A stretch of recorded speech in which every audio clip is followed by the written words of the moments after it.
going on, everyone, and welcome back to another episode of Ranked by James, where today we're continuing our series of the top 10 greatest horror films out of a certain decade, and now we're looking at the 2000s.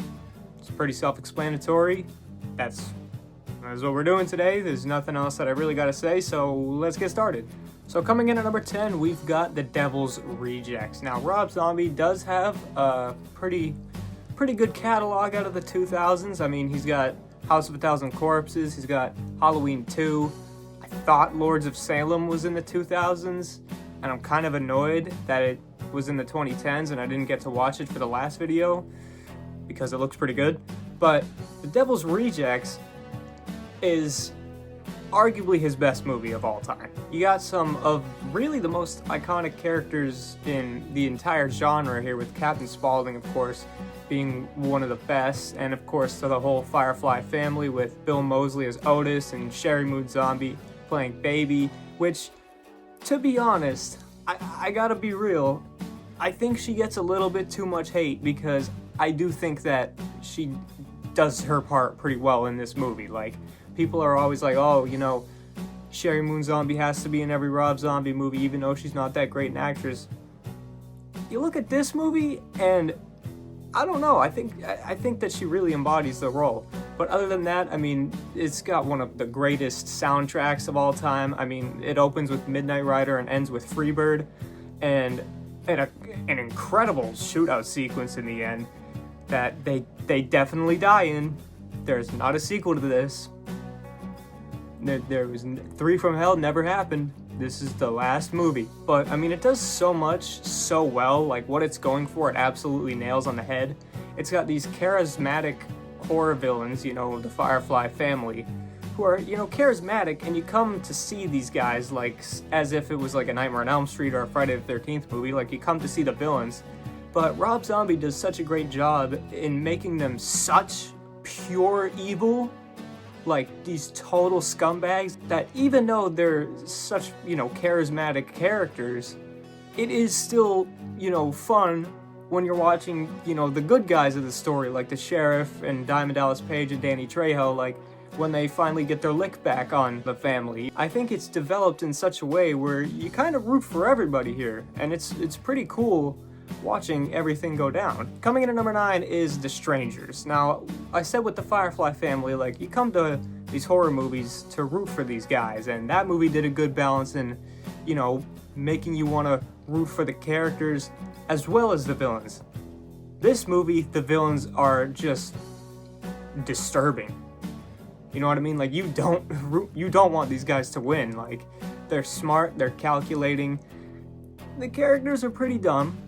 You know, I'll give it that. You know, there are many moments where they could have escaped and also could have not shot their friend. But other than that, I mean, it's such a great concept. Like, this home invasion stalker movie with these 3 characters that you don't know. You know, there's no explanation. They're just these 3 totally random people that invade this couple's home. And their only reasoning is when you get to the end, you know, why are you doing this? Because you were home.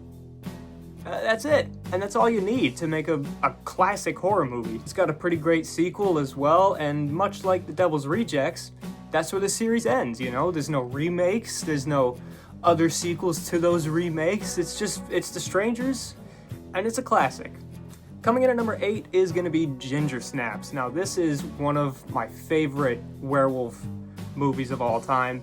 Maybe my favorite werewolf movie of all time. That could be a video for the future, you know, top 10 werewolf movies. But this is just 2000s horror, like, at its finest, you know what I mean? It's not a slasher, but it does follow these, you know, high school teens as they, you know, start to grow up and learn all these new things about themselves, if you know what I mean. And it does such a great job in not just exploring that, but of course also exploring the werewolf side. You know, it introduces new lore. You know, they're not killed by a silver bullet or anything in this one. Like, you can literally just stab it or shoot it or, you know, whatever. It's just like a regular wolf. And I think that that's cool. You know, there's no like weird, like magical, like, ooh, you gotta do this and you gotta do this and you gotta do this. You know, there is that, like, that needle thing that can cure it, but other than that, I mean, I think handles all the subjects that it wants to talk about really well. And I think it's got two really great leads in Ginger and Bridget. I think Katharine Isabelle and Emily Perkins do such a great job, especially Emily Perkins, in embodying these, teenage emo type characters. And it makes for a really great movie. It's got one of the best intro songs of all time, at least one of my favorites. I mean, that thing is a banger.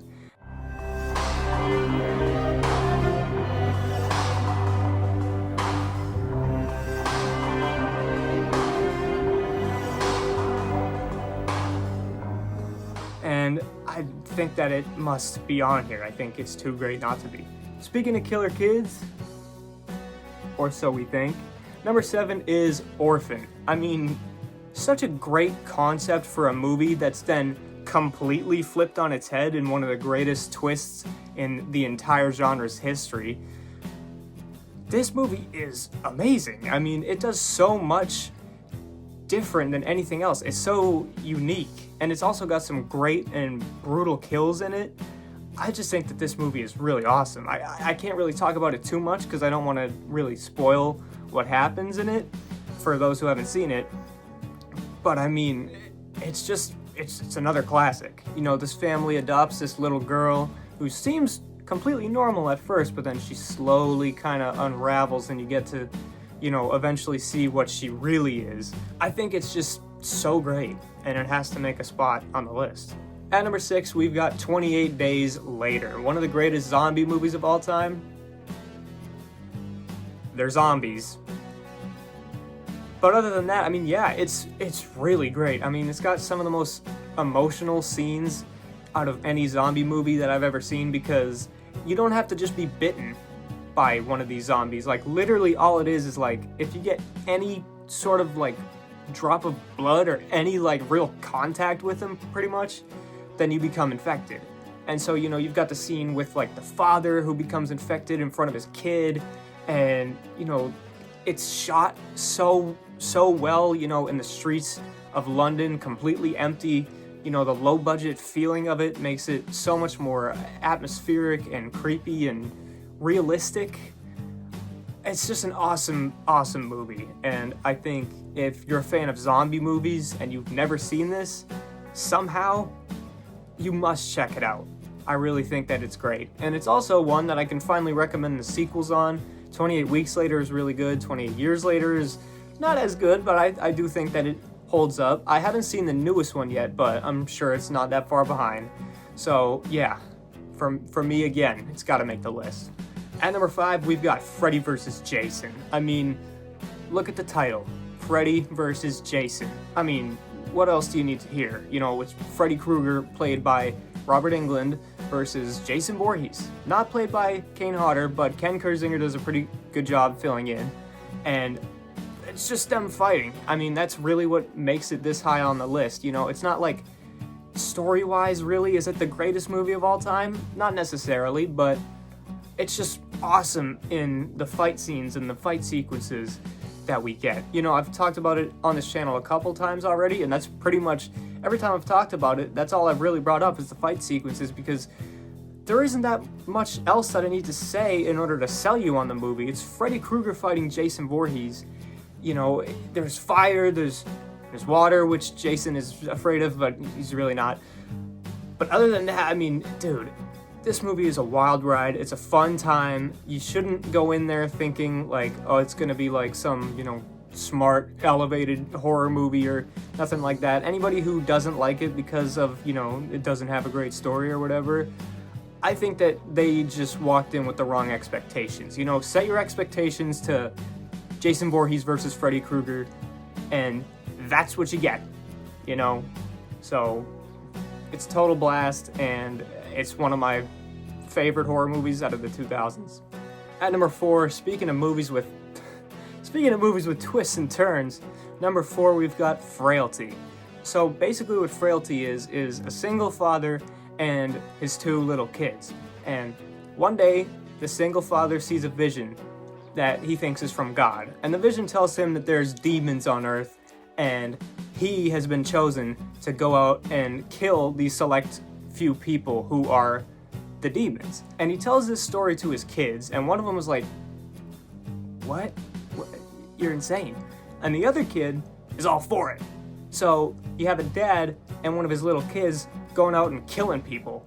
The whole time you don't know if they actually are or actually aren't demons, but it creates a good like little family dynamic. And then you get to the ending, and the next ending, and the next ending. You keep thinking, oh, that's it. That's a crazy twist. It's, wow, that was cool. And then another thing happens, and it keeps just building onto itself to the point where by the end of it, you're just like, what's going on? This is incredible. You know what I mean? So I think it's really underrated. I think it's starting to get more traction now, which is good, but if you've never seen it, man, do yourself a favor. It's awesome. Coming in at number 3 is American Psycho.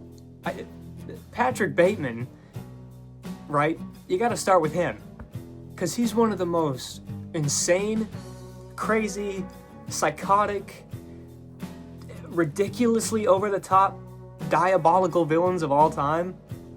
And it's so fun to watch.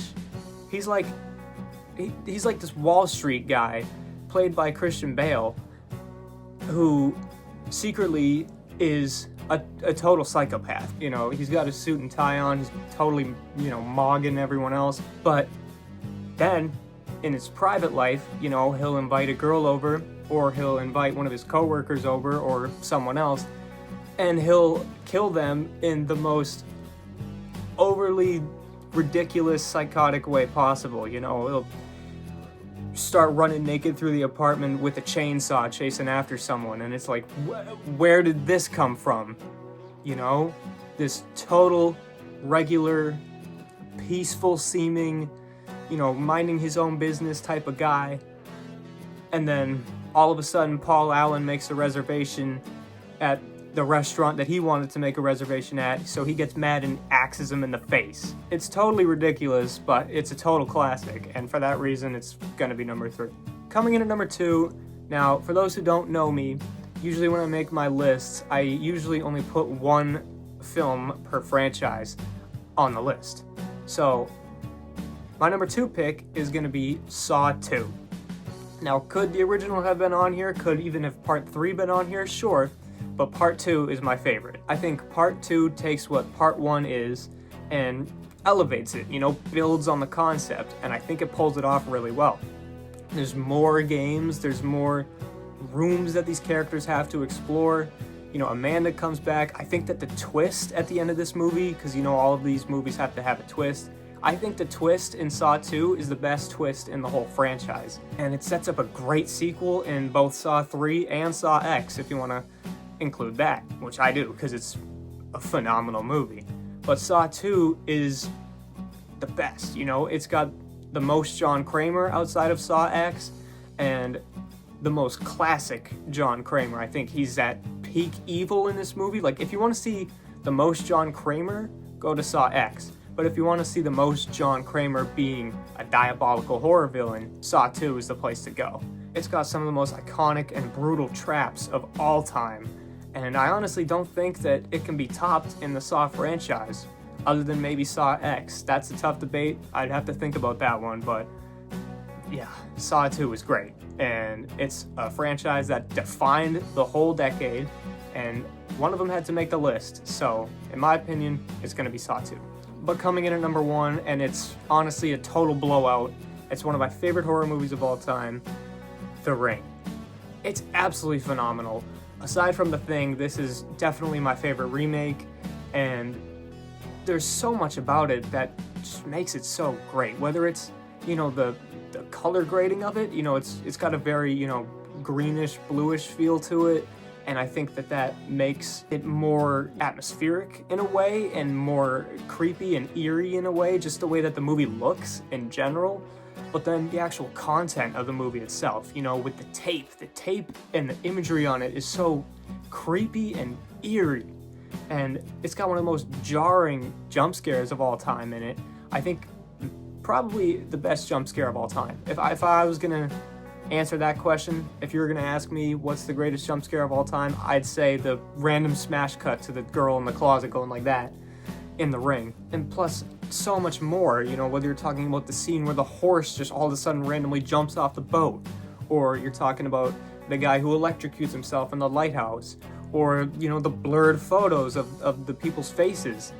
And then all of this leads up to such an incredible, legendary ending that almost, you know, can't be topped. You know, easily top 10 endings in horror movie history. When Samara crawls out of the TV, my God, it's legendary, legendary stuff here. And in my opinion, there's no way that The Ring was not going to end up as number one. So thank you for watching my picks for the top 10 horror films of the 2000s. What did you think of my list? Let me know in the comments down below, and let me know your list as well. And explain why while you're at it. If you made it this far in the video, that's amazing, that's awesome, and I thank you very much. If you would be so kind, the subscribe and the like button are right down there. You know, maybe, maybe not. Think about it. It's free after all. My next video isn't actually going to be the video on the 90s. It's a surprise video that does have something to do with one of the movies on this list, and you'll see when that drops. But until then, I want to thank you all very much for watching. Peace out.